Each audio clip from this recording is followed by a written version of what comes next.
오늘 요한복음 13장 말씀은 그 배경이 최후의 만찬입니다.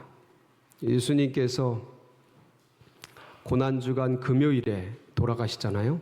돌아가시는데 십자가를 달리시고 돌아가시게 되는데 이제 목요일 저녁에 유대의 유월절 만찬을 하게 됩니다. 근데 이게 이제 성만찬으로 바뀌죠. 이 유월절 만찬을 우리는 소위 최후의 만찬이라고 이제 일컫게 됩니다. 이 자리에 주님께서 12명의 제자들과 함께 마가의 다락방에서 최후의 만찬을 이제 준비하게 되었고 이 자리에 함께 하게 되십니다. 우리가 코로나를 지내서 이제는 우리도 밖에 나갔다가 돌아오면 뭐부터 씻어요? 손발부터 씻죠. 손 씻고 그다음에 집 안에 들어간 발도 씻고 그럽니다.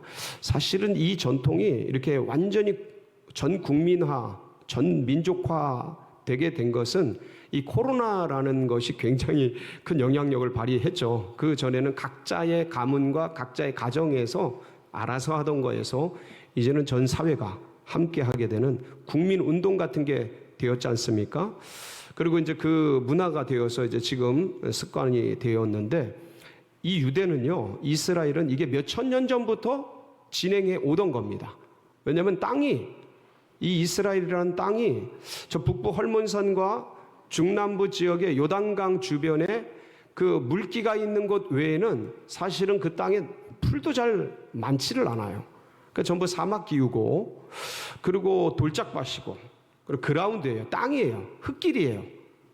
그런 자리를 쪼리를 신고 슬리퍼를 신고 다니게 됩니다. 그럼 뭐가 일어날까요? 먼지가 일어나죠. 그럼 먼지가 어디 덮어요? 발을 덮고 먼지가 바람에 휘날리면서 손에 묻고 얼굴에 묻고 몸에 묻는 거죠. 그러다 보니까 이 유대는요, 밖에 나오면 손 닦는 게 어떤 문화적 습관을 넘어서 이제 율법화, 정결 예식화, 정결 예법화 되었던 것입니다. 그래서 예수님이 가나의 혼인잔치에서 물을 포도주로 만드실 때에 있었던 그 돌 항아리 6개 기억나십니까? 이게 이제 바로 정결 예식 물통이에요. 그래서 보면 물통이 이렇게 쪼로로 준비가 돼 있죠. 그래서 그런데 이럼에도 불구하고 이런 것들이 각 집안에 다 준비되어 있는데 다른 사진 한 장 더 있잖아요. 보여주질 않는군요. 이렇게 집안에 이런 게 다 구비가 돼 있습니다. 곳곳에. 그럼 가면 먼저 손발을 씻고 이렇게 되는데 아무도 하지를 않고 있었고 결국은 식사를 그렇게 하게 되었습니다. 아마도 주님께서 이 문맥과 이 말씀을 자세히 보면 끝까지 기다리셨던 것 같아요. 누군가는 물을 떠서 손을 발을 씻게 할 수 있도록 기다리셨던 것 같아요. 근데 여러분 이 당시 제자들은요, 기억하시겠지만 마지막 예루살렘에 올라가면서 제자들은 길거리에서 치열하게 네가 높냐, 내가 높냐, 이거 갖고 아주 예민하게 다투고 있었습니다. 길거리에서 논쟁을 하고, 그리고 심지어는 이제 오늘 자리에 있는 이 식사, 최후의 만찬에서도 주님은 이제 막 내가 이번에 이제 이렇게 된다, 저렇게 된다, 니네들이 날 배신할 거다, 부인할 거다 이러고 있는데 거기서조차도 네가 높다, 내가 높다 이런 걸 따지고 있었던 그런 자리예요. 그러니까 제자들의 심리 속에서 지금 서로 견제하고 있는 거예요. 서로 내가 높다라는 의식과 인식을 가지고서 여기서 자칫 잘못하면 내가 낮은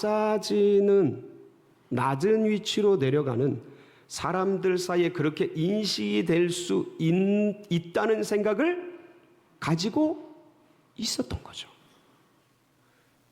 그러다 보니까 선생님에게 물 하나 갖다 주는 사람이 없었던 거예요. 서로 견제하고 서로 눈치 보고 있다가 결국은 아무도 갖다 주는 사람이 없었습니다. 그리고 식사를 시작하게 됩니다. 그게 4절 말씀이죠. 4절 보실까요? 4절 시작. 저녁 잡수시던 자리에서 일어나 겉옷을 벗고 수건을 가져다 허리에 두르시고. 뭐 잡수시던 자리요? 자, 그러면 이게 저녁 식사에 들어간 겁니까? 들어가기 전입니까? 들어간 거죠. 이미 식사를 하시다가 아무도 섬기지 않으신가. 그러니까 겉옷을 벗으시고 수건을 허리에 동이시고 대야에 물을 떠오셔서 제자들 한 사람 한 사람 이게 쫙 배설을 했을 거 아닙니까? 12명, 13명이 앉는 자리가 좁지는 않을 거 아니에요. 쫙 배설을 했는데 물을 떠가지고 한 사람 한 사람에게 찾아가서 발을 씻기시기 시작했겠죠. 아마 되게 제자들이 당황했을 것 같아요. 우리 주님께서 내 발을 이거 어떡하지? 막 속으로 여러 가지 생각을 했을 것 같아요. 여기 앉아 계신데 여기 발 가서 물 떠서 제자 발을 닦는다고 이제 생각을 해요. 되게 당황스럽지 않겠어요? 밥 먹다가 말고. 근데 베드로가 예수님이 점차 자기에게 다가오는 모습을 느꼈어요. 이걸 받아야 되나 말아야 되나 속으로 굉장히 갈등을 했을 거예요. 예수님이 베드로에게까지 왔어요. 베드로에게 발을 씻기려 하니까 주님, 주께서 발을 씻기십니까? 이게 무슨 말씀이에요? 제 발을 씻어서는 안 됩니다. 완곡한 주님이 뭐라 그러셔요? 한번 보실까요? 우리 5절 6절입니다. 같이 한번 보시겠습니다. 시작. 이에 대하여 물을 떠서 제자들의 발을 씻으시고 그 두르신 수건으로 닦기를 시작하며 시몬 베드로에게 이르시니 베드로가 이르되 주여 주께서 내 발을 씻으시나이까. 그러니까 예수님이 뭐라 그러셔요? 7절 시작. 예수께서 대답하여 이르시되 내가 하는 것을 네가 지금은 알지 못하나 이후에는 알리라. 그러니까 베드로가 그러면 주님 그래도 주님 제 발을 씻어서는 안 됩니다. 어떻게 스승이 제자의 발을 씻습니까? 어떻게 메시아께서 제 발을 씻으십니까? 절대로 씻지 못합니다. 그러니까 주님이 뭐라고 하셔? 네가 그럼 나와 상관이 없느니라. 그래요.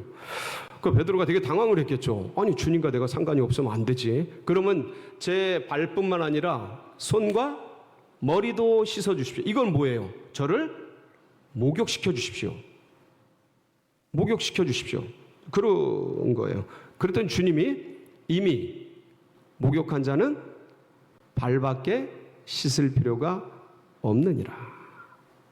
이러시면서 베드로의 발을 잘 닦아주셔. 정성껏 닦아주시고 나머지 제자들도 다 닦으시고 그리고 자리에 이제 겉옷을 입고 식사 자리에 앉으셨어요. 그리고 하신 말씀이 오늘 13절 14절인데 한번 보실까요? 13절 14절 시작. 너희가 나를 선생이라 또는 주라 하니 너희 말이 옳도다. 내가 그러하다. 내가 주와 또는 선생이 되어 너희 발을 씻었으니 너희도 서로를 발을 씻어주는 것이 옳으니라. 이러면서 내가 주와 선생이 되어서 모범을 보였다. 오늘 읽지는 않았는데 15절 말씀에 바로 그 말씀이 기록되어 있습니다. 내가 너희에게 모범을 보였다. 본을 보였다. 이런 말씀을 하십니다. 자, 예수께서 선생님이 되어서 너희가 서로 발을 씻어라. 서로 발을 씻겨줘라. 그리고 내가 선생으로서 제자들에게 이렇게 본을 보였다. 라고 말씀하실 때 주님께서 보여주신 세족식을 통해서 보여주신 본이 뭐냐라는 거예요. 그러니까 세족식에서 드러내 주신 그 스승의 본이 뭔가. 왜냐하면 스승께서 보여주신 그 본을 제자들인 우리도 따라가야 되는데 그 본이 뭐잖아요. 그러니까 보통 이제 우리가 세족식을 수련회나 어떤 행사 때 하게 됩니다. 하게 될 때 이제 낮은 자가 높은 자가 낮은 자를 섬기는 그러한 마음으로 또 겸손한 어떤 자세로 그래서 이렇게 낮아지는 위치에서 먼저 섬기는 자의 그 도리로서 이런 일들을 이제 행하게 됩니다. 그런데 이 말씀을 우리가 자세히 보면 그런 어떤 윤리적인 도덕적인 의미가 아니라는 거예요. 그러니까 유대의 전통에서 흘러내려왔던 먼지를 씻어주고 정결 예식을 하고 그래서 깨끗하게 해서 식사를 하게 하고 그리고 선생으로서 제자를 섬기고 높은 자로서 낮은 자를 섬기는 그런 어떤 윤리적이고 도덕적인 어떤 유대교적인 전통적인 그러한 말씀을 하시려고 세족식을 하신 게 아니라는 거예요. 그럼 주님이 보여주신 본이 뭐냐? 첫 번째, 제가 세 가지만 말씀을 드릴게요. 첫 번째는 뭐냐면 영적인 면으로서의 본이에요. 이게 무슨 말씀입니까? 여러분, 영적이라는 게 무슨 말씀이죠? 이 영적이라는 것은 쉽게 하나님과 관계된 이런 소리예요. 인간은 하나님과 관계된 것을 볼 수도 없고 사실 알 수도 없어요. 주님이 계시해 주지 않은 이상.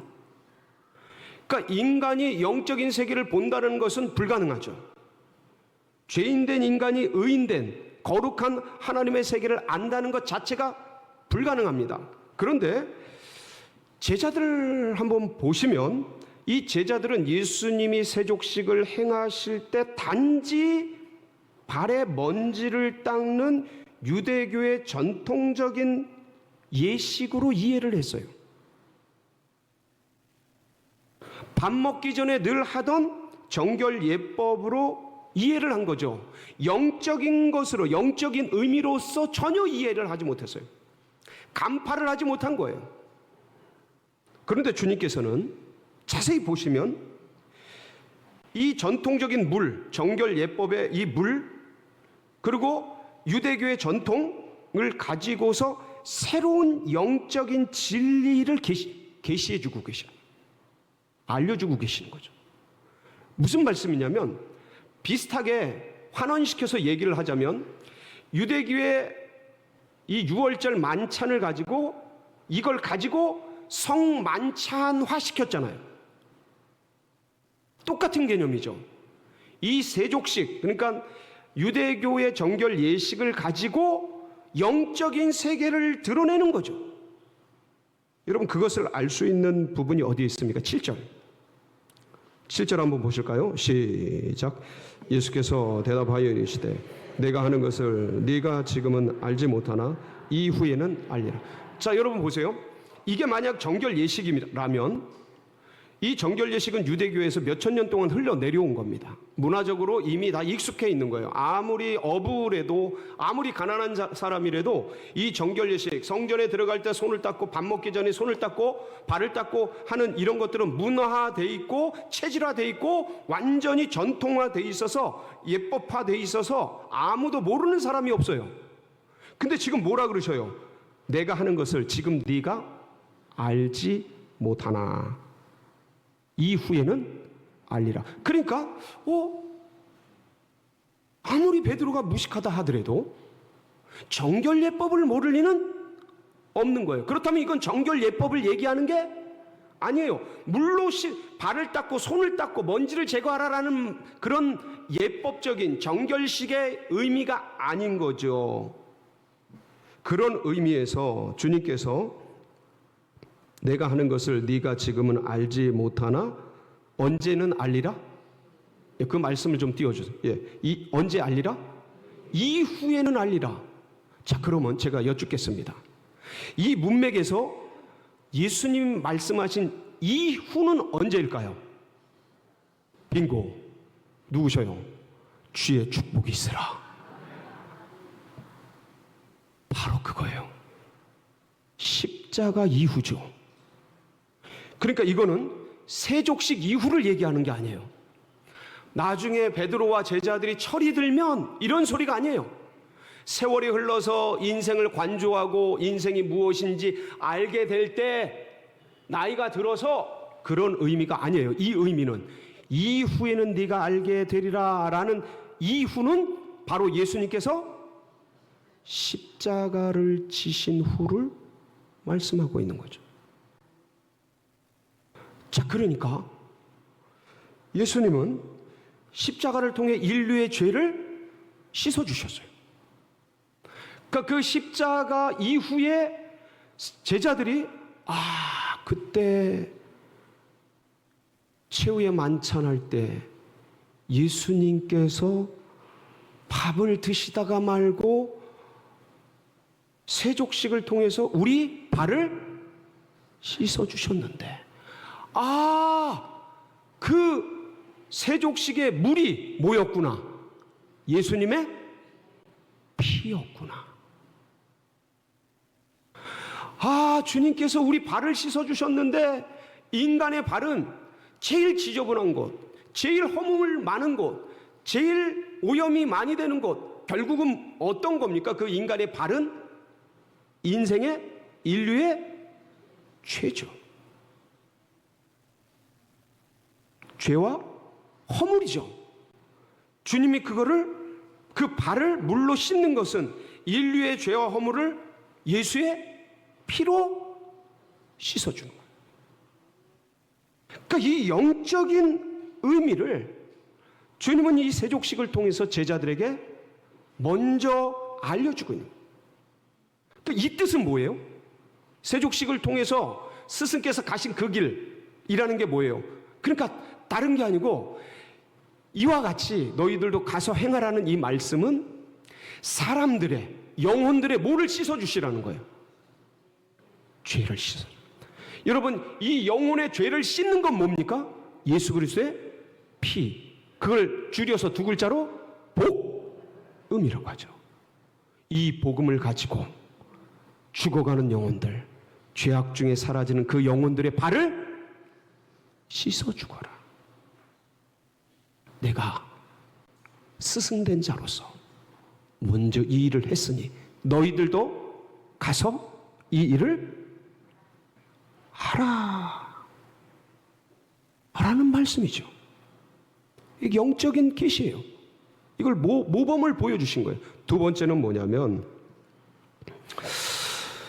여러분 자세히 생각을 해보면 예수님이 행하신 세족식에는요 뭐가 들어가 있냐면 인생의 연약함을 품으시는 주님의 모범이 들어가 있어요. 이게 무슨 말씀이에요? 인생의 연약함을 품어주시는 주님의 은혜, 주님의 마음, 주님의 사랑, 그거에 대한 모범이 이 세족식에 들어가 있다라는 말씀이에요. 어디에 그게 묻어 있어요? 여러분 9절 10절 한번 보실까요? 9절에서 10절 말씀 다시 한번 읽어보겠습니다. 시작. 시몬 베드로가 이르되 주여 내 발뿐 아니라 손과 머리도 씻어 주옵소서. 예수께서 이르시되 이미 목욕한 자는 발밖에 씻을 필요가 없느니라. 온몸이 깨끗하니라. 너희가 깨끗하나 다는 아니니라 하시니. 자, 여기서 이제 앞에 있는 것이 영적으로 풀렸으니까 이 부분에 대한 대화도 이게 어떤 의미인지 베드로는 몰라요. 베드로는 지금 모르고 있어요. 근데 주님은 알고 하시고 있고요. 이제 2000년이 지난 오늘날 우리는 이 말씀 속에서 9절에서 10절에서 말씀하고 있는 이 의미가, 영적인 의미가 무엇인지를 알고 있습니다. 자, 베드로가 주님 그러면 제 발뿐만 아니라 제 손과 머리 다 목욕시켜 주세요. 그 주님이 뭐라 그러세요? 목욕한 자는, 이미 목욕한 자는 뭐밖에 씻을 게 없다. 발밖에 씻을 게 없다라는 거죠. 자, 그럼 거꾸로 생각을 해보세요. 여기서 목욕이라는 건 뭐겠습니까? 영적으로 구원이죠. 예수님을 믿고 구원받은 사람, 성령을 통해 은혜를 안 사람, 그런 사람들, 그게 이제 목욕한 자 아니겠습니까? 그렇죠? 자, 그런데 잘 보세요. 목욕한 자도 뭐는 더러워진다고요? 발은 더러워지는 거예요. 목욕을 아무리 깨끗하게 해도 이 광야길, 사막길, 이스라엘의 그 길을 걷다 보면 이 쪼리 슬리퍼에 먼지가 자욱하게 앉는 거예요. 자, 지금 그걸 오늘날로 생각을 해보겠습니까? 생각을 해보겠습니다. 이미 구원받고 예수 그리스도를 통해 은혜를 받고 영접하는 자, 곧 그 이름을 믿는 자들에게 주시는 하나님의 자녀의 권세를 가졌음에도 불구하고 이 사막 같은 인생길, 광야 같은 이 삶 속을 걸어가노라면 나도 원치는 않지만 수많은 죄의 먼지와 허물의 오염과 수많은 것들이 매일매일 우리의 마음을 덥습니까? 안 덥습니까? 대답을 안 하시는 거 보니까 까딱없나 보네. 까딱없나 봐. 참 슬프고 아프게도 주님의 은혜를 통해 하나님의 자녀가 됐고 믿음의 백성이 되고 성령을 통해 은혜를 받았음에도 불구하고 우리는 사실 누구랄 것도 없이 순간 또 넘어지고 어느 때는 쓰러지고 원치는 않지만 감정들이 부딪혀서 다투기도 하고 싸우기도 하고 어느 때는 어둠에 앉아서 죄를 짓고 교만과 오만과 음란과 수많은 여러 가지 일상의 문제 속에서 발에 먼지가 한가득 풀어 덮이기도 하고 그런 삶을 사실은 너 나올 것 없이 살아가고 있습니다. 인생의 연약함을 알아주시는 주님, 사랑하는 성도 여러분, 너희도 이와 같이 해라. 서로 발을 씻어줘라. 그 사람들 판단하고 그 인간 욕하고 그럴 것이 아니라 나도 너랑 진배 없으니 덮어주고 이해해주고 배려해주고 섬겨주고 그 주님이 걸어가신 스승님이 걸어가신 그 길을 따라 걷는 우리 모든 제자들, 우리 모두가 되기를 소망합니다. 마지막은 뭐냐면 우리가 익히 알고 들어왔던 이 세족식에 담겨있는 의미, 그게 세 번째입니다. 하나님으로서, 그러니까 신으로서 인간을 섬기는 거 아닙니까? 이 모습이. 그러니까 선생님으로서 제자를 섬기고 신으로서 인간을 섬기고 창조주로서 피조물을 섬겨가는 모범을, 섬김의 본을 보여주신 거예요. 사실 이게 쉽지가 않습니다. 살아가노라면 제자들은 아무것도 모르고 자기들의 욕망과 야망 가운데 쌓여있고 사실 그걸 욕하고 나무라고 비난하고 그러기가 쉽지. 야, 니네들 어떻게 제자로서 어떻게 배우는 학생들로서 선생님 나에게 숟가락 젓가락 아니 어떻게 손 닦을 물 한 그릇 대접하지 않냐. 이거 참 니네들 어디서 못돼 먹게 배운 거야 이거. 어떻게 이럴 수가 있어. 야단치기가 쉽지. 그것들을 나무라지도 않고 비난하지도 않고 제자들 모르는 길을 알 수 없는 그 길을 생각지도 못하는 그 길을 먼저 행하시고 앞서서 행하시고 섬겨주시는 그 자리로 가기가 쉽지? 다 대접받고 싶죠. 다 존중받고 싶고 존경받고 싶고 그러지. 누가 그 길을 그냥 걸어가려고 하겠습니까? 근데 우리 주님은 선생님이 스승님께서 그 길을 걸어가셨으니 스승의 길을 따라가는 우리 모든 제자들로서 이 한 주간 또 나머지 여생 속에서 그 길을 기꺼이 기쁨으로 따라가는 복된 우리 성도님들 되시기를 주님의 이름으로 축복합니다.